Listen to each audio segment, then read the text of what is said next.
Hi, and welcome to Watch It Played. My name is Rodney Smith, and in this video, we're going to learn the 2 to 4 player game Emberheart, designed by Adam Porter and Rob Fisher and published by Mind Clash Games, who helped sponsor this video.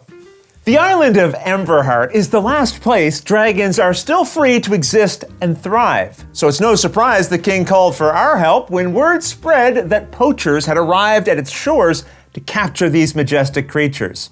As the kingdom's champions, we must do everything we can to stop this threat. So join me at the table and let's learn how to play. To set up, put this board in the center of the play area and then go to this section of it known as the Ambassador's Aides. On each of these spaces here, add the matching colored Aide token, and below you'll find this round track where you'll set this marker onto its first space. Now organize the game's cards by their backs, shuffling each one separately except for these, which we'll learn how to organize in a moment. All of the shuffled decks you'll set around the board near the spaces that share their icon so it looks like this when you're done. Now you'll deal cards from the top of each deck face up into the spaces that show their icon, filling them in from left to right like this. And most of the areas have 3 spaces for their cards, but this one has 6. And just so it's clear,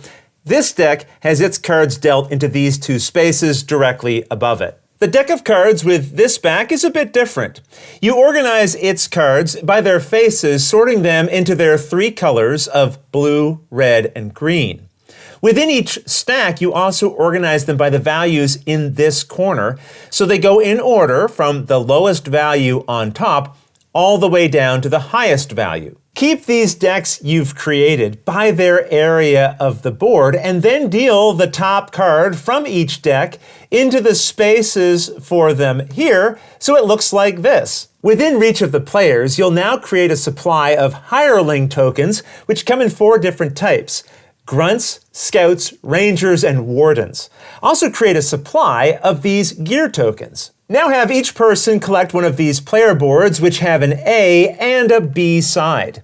Every player must use the same side, and for your first game they recommend using the A side.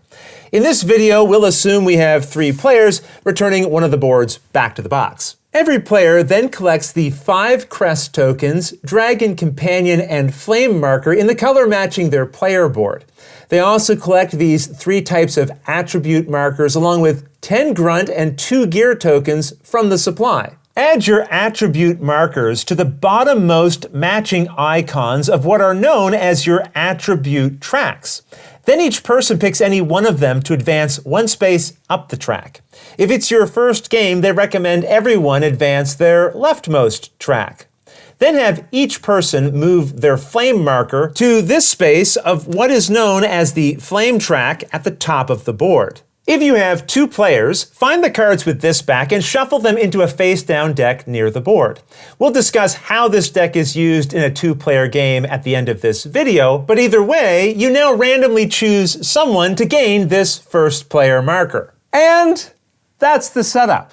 In Emberheart, you and the other players will be recruiting and sending out parties of hirelings to perform various tasks around your island that will help you rescue dragons, find sanctuaries for them, recruit heroes and more hirelings, and fend off poacher attacks.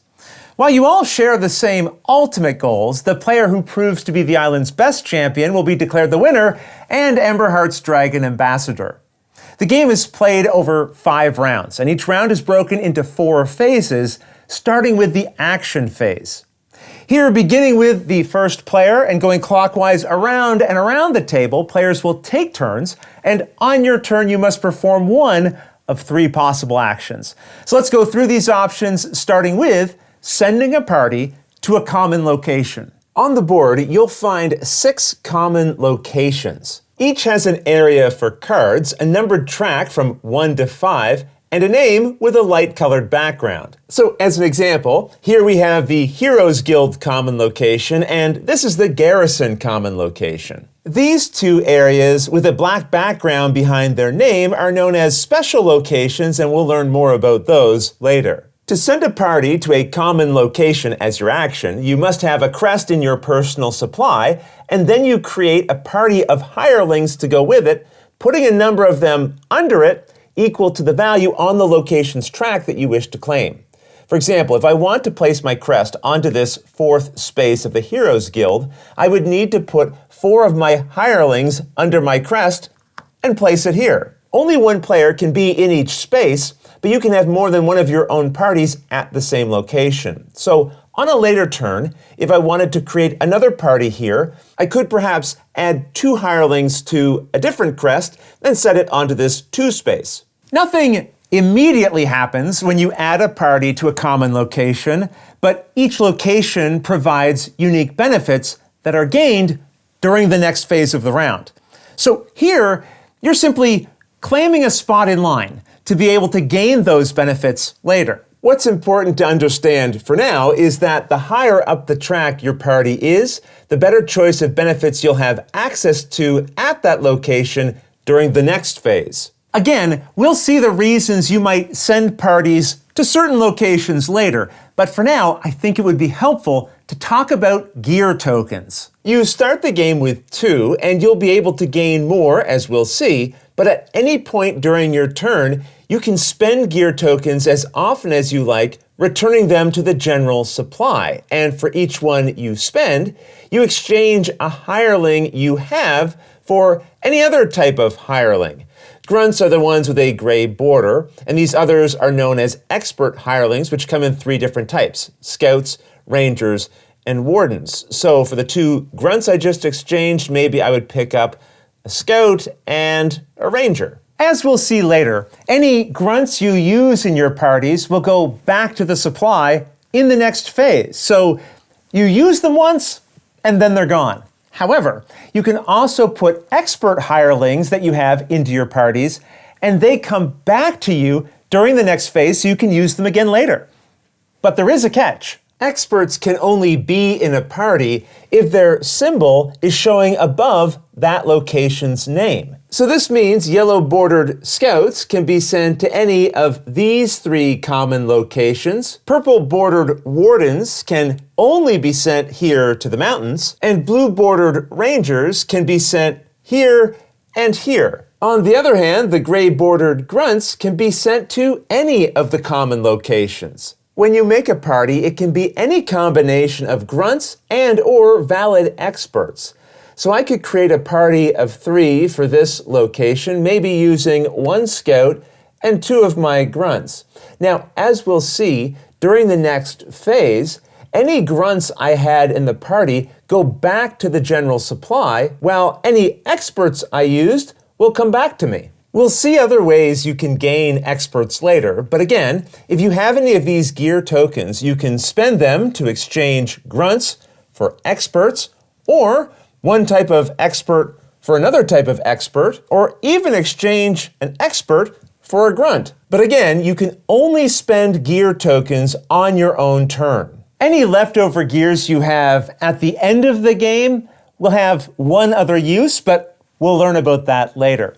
For now, we should see how your dragon companion works. Once per round, when you are making a party, you can add your companion on top of it, and it will stay with that party, providing it with various benefits based on these tracks representing its strength, senses, and speed. We'll see how these markers can be increased, but along the tracks, you'll find lines that lead to golden shielded icons, which represent glory points, and lines that lead to these larger bordered areas known as placement effects. When a marker reaches or passes a placement effect, you've unlocked it, and your dragon can use all of the highest placement effects it has unlocked on every track. For example, each of the placement effects on this strength track reduce the number of hirelings you need to place when your companion is with the party. For example, to add a party here, normally I would need 4 hirelings with my crest. But with this unlocked, if I included my companion within the party, then I would only need 3 hirelings. So I could place these 3, along with my crest and this companion, into the 4 space. If my marker was here, now I could use 2 fewer hirelings than I would normally need, and here, 3 fewer. The placement benefits of the blue sense track are only gained if your companion is put on the number 3 space of a common location track. If it is, and let's just create an example where a companion would go to the 3 space, then you immediately gain 1 gear token at this level. If you're at this level, when you place a companion on the level 3 space, then you would gain 2 gear tokens and 3 gear tokens here. Placement effects you unlock from this green speed track are resolved anytime your companion's party is added to a location with no other parties there. So if I was the first to place a party in this location and we included our companion, and this placement effect was unlocked, then it would now resolve. This symbol relates to the flame track at the top of the board. When you see it, the number of arrows and their direction will tell you how many spaces to move your marker. So resolving this would reduce our flame by 1. With this placement effect unlocked, when it resolves, you would reduce your flame by 2, and if this was unlocked, you'd reduce it by 3. As we'll see, ending the game with a lower flame level is better than having a higher one. Also, don't forget, you can take advantage of the highest placement effects you've unlocked on every one of your attribute tracks. Let's assume we were planning to use our companion in our next party, and we had our markers on these positions of the attribute tracks. This placement effect means we can use 3 fewer hirelings. And if we were going to place here, where we would need 3 hirelings, that means we don't have to use any. Since we added our party to the value 3 position of this track, that means we now also gain 1 gear token, and here we reduce our flame position by 2. Now again, we're going to see the benefits of sending parties to the various common locations when we learn about the next phase.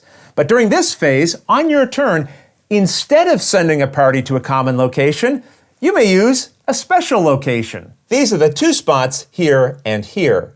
Hirelings and companions are never sent to special locations. Instead, you just put one of your crests in the space, resolve its effect, and that ends your turn. You can then use the same or a different special location on future turns, going into these spaces as often as you want during the round, and any number of crests can end up in these spaces. When you add a crest to the warehouse, you immediately gain 2 gear tokens, which you can use right away or save for use later. When you add a crest to the fire station, you immediately gain 4 grunt tokens from the supply and go up on the flame track by 1. Okay, this brings us to the final type of action you can instead perform on your turn, taking an aide. You don't use any crests or hirelings for this action. Instead, just collect any one of the 4 aide tokens in this area of the board to put in front of yourself. Each has an effect that resolves right away or later on, and there's no limit to how many aide tokens you can have. So you could collect a different one on a future turn.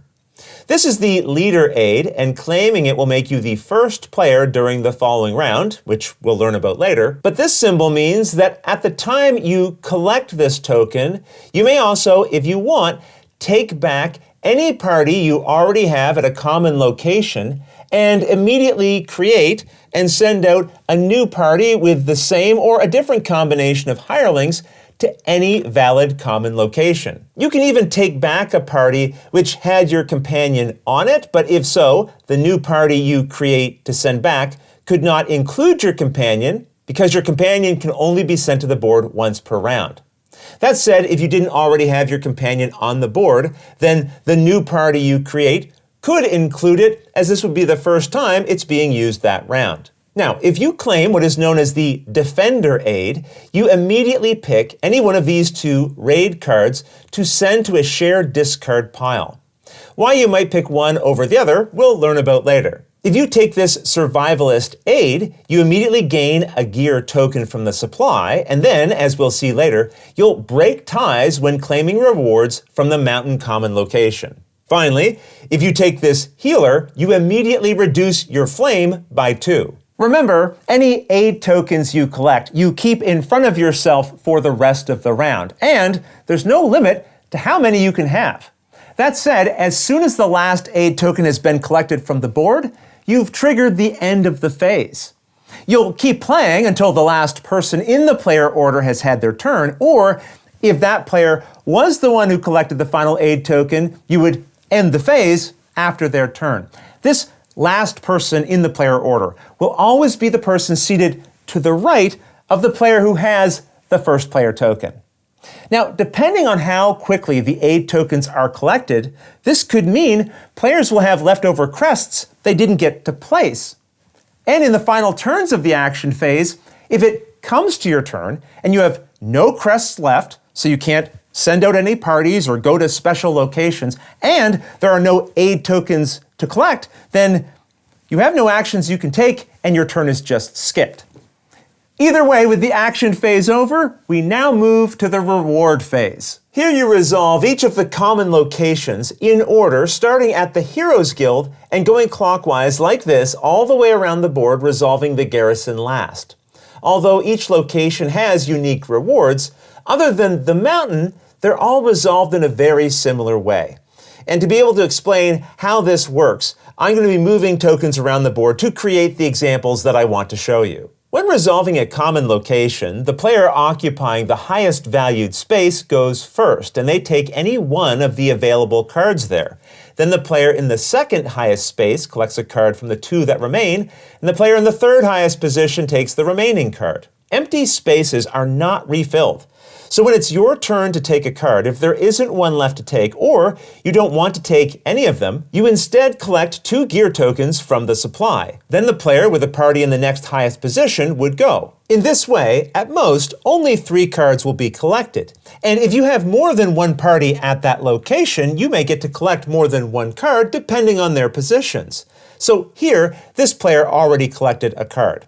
And we'll say this player who's going next decides to collect this one. Now, this player would get to go again with their party over here, and if they collect this card, the player with this party will collect 2 gear tokens, as that's their only option. Once every party at the location has had a chance to either claim a card or 2 gear tokens, every player takes back their companions, their crests, and any expert hirelings, but must return each grunt token from those parties back to the general supply. The exception is if a party did not take a card and collected gear tokens instead. That entire party, including its grunts, go back to the player to be used again in a future round. And again, do not refill any of the empty card spaces, as that is done later.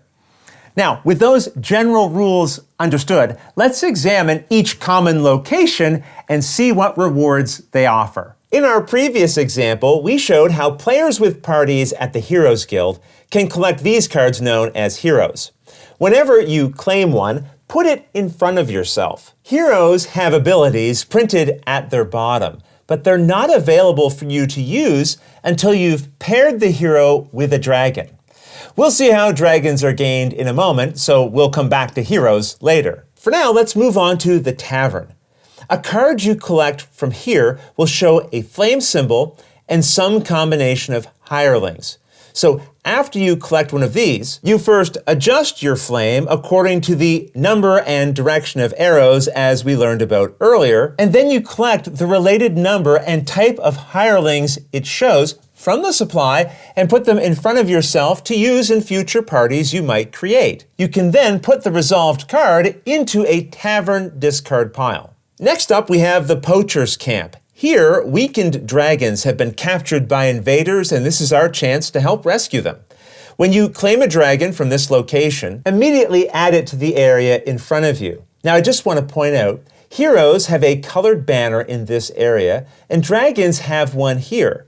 If you have a dragon and hero with matching colored banners in front of you, you can choose to attach them together. You don't have to, but if you do, they will stay attached for the rest of the game. As soon as a hero has a dragon attached to it, you may use its ability in its upper box anytime it would apply. For example, this effect shows an icon that represents a player's crest. So this means you may place 2 of them at the same time when using the Fire Station action in order to get 8 grunts and go up only once on the flame track. This is in place of the usual 4 grunts you'd gain here when you advance once on the flame track. And remember, you can only use a hero's ability if a matching colored dragon is attached to it. And once attached, they cannot be separated. Also, with an attached dragon, the hero's bottom box will resolve at the end of the game, earning you glory, which is represented by this symbol. In this case, you'd gain 1 glory for each gear icon you have left over, to a maximum of 10. We won't go over every hero because how they work is listed on them, but I wanted to mention, if you see this symbol, it represents a party of hirelings. So this effect means whenever you would place a party on the tavern, you gain 1 gear token. If you ever need a reminder of what the various symbols in the game represent, you'll find them explained here on the back of the rulebook, along with an explanation of every hero's card here. I should also point out, some dragons have an effect in their bottom corner, which is resolved once at the time you collect it. In this case, you'd increase your position on the flame track by 1. Also, some dragons like this one are exotic. That means they can be treated as red, blue, or green, and their banners show each of those colors. These will have some unique interactions that we'll learn about later, but as soon as you attach an exotic dragon to another card, it is treated as just that card's color. So this is now a red dragon only. All right, next let's look at the mountain common location, which is unique as it has 3 levels of cards that we resolve one at a time, starting at the bottom. This level is resolved as usual, with the players collecting cards from it based on their party's placement on the track. And I've created parties here like you might see later in the game, so I have lots of parties with several experts. We'll assume the player here collects this dragon. Again, anything listed in this area is immediately resolved as the dragon is taken. And notice this symbol, which means that the player must return a warden from the party as they gain that card. If they can't, then they may not collect that card. We'll assume this player collects this dragon and the one here takes this one. This player's party now has no dragon to collect from the row, and remember, if you can't or choose not to take a card, then you take back your entire party, including any grunts, and you gain 2 gear tokens from the supply. Any players that did acquire dragons now return any grunts from their parties back to the supply, and their companion if they used it. This will leave behind only their crests and any wardens they have. Now, if a player has no wardens left in their party, like the one we see here, well, then they have no party, and they would take their crest back now as well. But for the sake of the rest of this example, let's assume this player did have at least 3 wardens left. Now the person with the most wardens remaining in their party moves it to the top space of this vertical track. The person with the second most puts their party in the space below it, and the player with the least goes into this spot. However, in this case, we have a tie. Both of these players have 4 wardens in their parties, and anytime you have a tie on the mountain, the person with the survivalist aid token decides how the tied players should be ordered, and they do this even if they aren't involved in the tie themselves. Once the order has been set, now starting at the top of this track and going down, each player here gets a turn to collect a dragon from the second level of the mountain if they can or wish to. As always, a player can choose not to take a dragon, but if you choose not to, or there isn't a dragon to claim, then you must take your party back, but you do not collect any gear tokens at these levels. We'll assume this player decides to take the dragon in this spot. They go up on the flame track once, and the icon here means you must always discard a warden from your party when you claim a dragon from this level. We'll say the next player in the turn order decides not to take a dragon. They collect their party back, but they don't gain any gear tokens. Now, this player can choose to collect this dragon if they want to, and we'll say that they do. This causes them to go up on the flame track, and they lose a warden for this icon, plus a second one for this one, and then they collect the card. Every player who is at the middle level has now had a turn, so we come to the top level of the mountain. First, rearrange the parties if necessary, so the player with the most wardens is at the top all the way down to the player with the least, removing any parties that have no wardens remaining and breaking any ties between parties as decided by the person holding the survivalist aid token. Once again, going from the top to the bottom, players take turns either collecting the final dragon at the top level or just taking back their party. We'll assume the person at the top position decides not to collect the dragon, so they take their party back. Then we'll have this final player decide to collect it. They must go up on the flame track, as it shows here, and pay one of their wardens back to the supply. Then these icons printed on the board means they must go up on the flame track once again and remove another warden. Anytime a player doesn't have a warden remaining to pay the warden cost printed on the board at either the second or top level, they must instead go up one space on the flame track. But remember, if you cannot pay the warden cost on a dragon card, then you cannot collect it. The only time that you can pay a flame cost instead is if you need to pay the warden cost printed on the board and you don't have any left in the party to spend. The player who claims the final dragon takes back their party and also resolves these symbols, which mean they move up one step on any attribute track of their choice. Now, as we saw earlier, anytime you claim dragons, you may immediately attach them to other cards you have, or simply leave them in front of you to be attached to a valid card later. Remember, once cards are attached, they cannot be broken apart. But if you have cards that are not attached and you're ready to put them together, you can do this at any time, even when it's not your turn. Okay, with that we've covered the mountain common location. So now let's see what happens at the preserve. It's located here, and now we go back to resolving common locations the normal way, as there's only one level. And any card a player claims here, they put in front of themselves. But you'll notice these also have a colored banner. This is another type of card you may attach to dragons you have or that you gain later that are not already attached to something else. As you would expect, the colored banners must match, and if so, once attached, the preserve's icon here is resolved, which will move you 2 spaces up on the related attribute track. So now we see dragons can either be attached to heroes or preserves. And as we've learned, you don't have to make these attachments right away. You may create them at any time, even during another player's turn. But again, once an attachment is formed, it cannot be broken. All right, now we come to the last common location, the Garrison. When a card is claimed here, just like at other locations, you collect it and put it in front of yourself. These will show a list of requirements you can work towards. For example, you'll complete this garrison if you have at least 1 blue dragon and at least 1 hero. Whether the heroes or dragons are attached doesn't matter, and remember, unattached exotic dragons count as any color.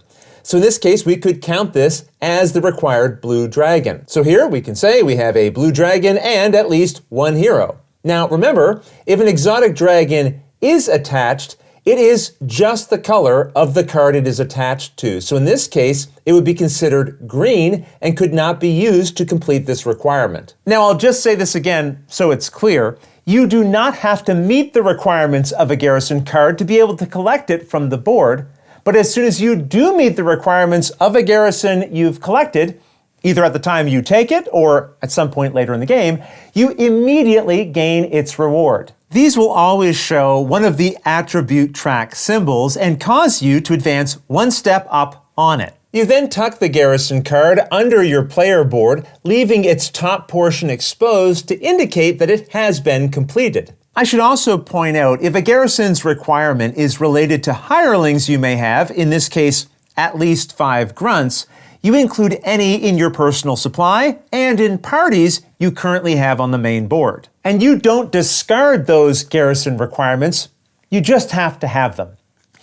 All right, once all of the common locations have been resolved, it's time for the raid phase. Here, all players discard the number and type of hirelings shown on the raid card in this area. Remember, one of the Aide tokens removed one of the cards from here, so only one will remain to be resolved. For example, this requires every player to return one grunt they have for every scout token they have. So if I had 3 scouts, I'd have to return 3 grunts. Each of these require you to remove a type of expert hireling of your choice for every dragon you have in the related color. For example, if I was resolving this one, which is looking for blue dragons, I have 2 of them. Remember, an exotic dragon can be treated as any color, so in this moment, I could choose to treat it as green so it doesn't add to this penalty. With 2 blue dragons, I now have to return any combination of 2 experts to the supply, so maybe I would return these 2. With what we know, you should now be able to interpret these effects. You remove a certain number of expert hirelings based on how many heroes or preserves or garrison cards you have. Remember, the back of the rulebook will remind you of what the icons represent if you need a reminder when playing. This final type of raid is a bit unique though. Here you lose a number of expert hirelings equal to the number of steps you've gained in your highest ranked attribute. So resolving this when my attribute tracks are in these positions means that this is my highest one and I would have to lose 1, 2, 3, 4, 5 expert hirelings. If you ever need to remove more hirelings than you have, increase your flame by 1 for each you needed to discard but couldn't. With the raids resolved, you now go to the final phase of the round, the reset phase. Here, players take back any crests they have in the special locations and discard all of the remaining cards in the Poacher's camp and in every one of the common locations except for the Garrison. Then refill every common location with new cards drawn from their related decks, filling them in from left to right, like this. The Garrison is the one exception. Any cards that weren't claimed during the round will stay there. So you only refill the spaces that are empty, drawing the top card of each deck whose color isn't already on the board here, so you have one of each color after. Now the first player token is passed to the person currently holding the leader Aide token. They will take the first turn in the next round. Next, return all 4 Aide tokens to their spaces on the board, and make sure you refill these Poacher's raid spaces with new cards. Then finally, you'll advance the round marker to the next space. Rounds will continue like this until the end of the 5th round. You can skip that round's reset phase and instead go to final scoring using a sheet from the included score pad. This will show you all of the ways you can now earn points, and let's go through these together. First, add together the glory value showing on every dragon you've collected whether those dragons are attached or not. Then check the highest unlocked glory level you reached or passed on each of your attributes and add those to your score. So here it would be 2 plus 5 and nothing for this track. Any hero you gain that is attached to a dragon earns you the glory points in its bottom corner if you satisfy the requirements showing in its bottom box. But ignore the scoring bonus of any of your unattached heroes. Next, add the glory points from all of your completed garrisons, which are the ones tucked under your player board, and ignore any that you did not complete. Finally, score your position on the flame track.